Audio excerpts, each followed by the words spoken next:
आजकल financial markets एक तुलमुट भरे समुंदर जैसे हैं। अनसर्टेनिटी की लहरें ग्लोबल ट्रेड के किनारों से टकरा रही हैं। यूएस चाइना ट्रेड वॉर इस तूफान का केंद्र है। इन्वेस्टर्स परेशान हैं, बिजनेसेस घबराए हुए हैं, फ्यूचर शेकी लग रहा है। मार्केट्स इतने वॉलेटिल क्यों हैं? जवाब सिंपल है, टैरिफ्स। यूएस और चाइना के बीच ट्रेडेड गुड्स पर ये नए टैक्सेस बिजनेस के फ्लो को डिसरप्ट कर रहे हैं। जब बिजनेसेस सफर करते हैं तो उनके इन्वेस्टर्स भी, और जब इन्वेस्टर्स डर जाते हैं तो वो सेल करते हैं। ये ट्रेड वॉर एक चिकन गेम है जिसमें वर्ल्ड इकोनॉमी लटकी हुई है। दोनों साइड्स अपनी पावर दिखा रहे हैं, दोनों साइड्स ज्यादा डैमेज करने की धमकी दे रहे हैं, और बाकी दुनिया बस देख रही है और बेस्ट की उम्मीद कर रही है।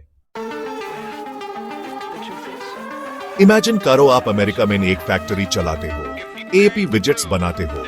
एपी अपने विजेट्स पूरी दुनिया में बेचते हो, इंक्लूडिंग चाइना। लेकिन अब ट्रेड वॉर की वजह से चाइना ने आपके विजेट्स पर एक बड़ा टैरिफ लगा दिया है। इसका मतलब है कि आपके विजेट्स अब चाइना में बहुत ज्यादा एक्सपेंसिव हैं। अब क्या होगा? चाइनीज बिजनेसेस आपके एक्सपेंसिव विजेट्स नहीं खरीदना चाहेंगे, वो दूसरे कंट्रीज से सस्ता विजेट्स ढूंढेंगे। आपकी सेल्स गिर जाएगी, आपको वर्कर्स को निकालना पड़ेगा। टैरिफ्स का रियल वर्ल्ड इंपैक्ट यही है। यूएस और चाइना एक टेंस स्टैंड ऑफ में है। हर साइड दूसरे पर अनफेयर ट्रेड प्रैक्टिसेस का आरोप लगा रहा है। यूएस कहता है कि चाइना टेक्नोलॉजी चोरी करता है और अपनी करेंसी मैनिपुलेट करता है।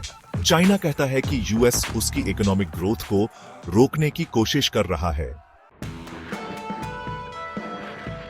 ट्रेड वॉर सिर्फ यूएस और चाइना के बीच प्रॉब्लम्स क्रिएट नहीं कर रहा है, यह यूएस के अंदर भी डिविजन्स क्रिएट कर रहा है। प्रेसिडेंट ट्रंप फेडरल रिजर्व के चेयरमैन जेरोम पावेल के खिलाफ बहुत क्रिटिकल रहे हैं। ट्रंप स्टॉक मार्केट की वॉलेटिलिटी के लिए पावेल को रिस्पॉन्सिबल ठहराते हैं। वो चाहते हैं कि पावेल इंटरेस्ट रेट्स कम करे। ट्रंप का मानना है कि इससे इकोनॉमी बूस्ट होगी, लेकिन पावेल मना कर रहे हैं। वो कहते हैं कि फेड इंडिपेंडेंट है, वो पॉलिटिशियंस की प्रेशर में नहीं आना चाहते। प्रेसिडेंट और फेड चेयरमैन के बीच ये पब्लिक डिसएग्रीमेंट बहुत अनयूजुअल है। ये मार्केट्स में अनसर्टेनिटी बढ़ाता है। इन्वेस्टर्स को इस तरह की अंदरूनी लड़ाई पसंद नहीं आती, इससे वो फ्यूचर को लेकर नर्वस हो जाते हैं। चाइना चुपचाप बैठे टैरिफ्स बर्दाश्त नहीं कर रहा है।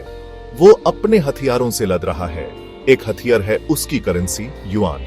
चाइना ने युआन को यूएस डॉलर के मुकाबले में कमजोर होने दिया है।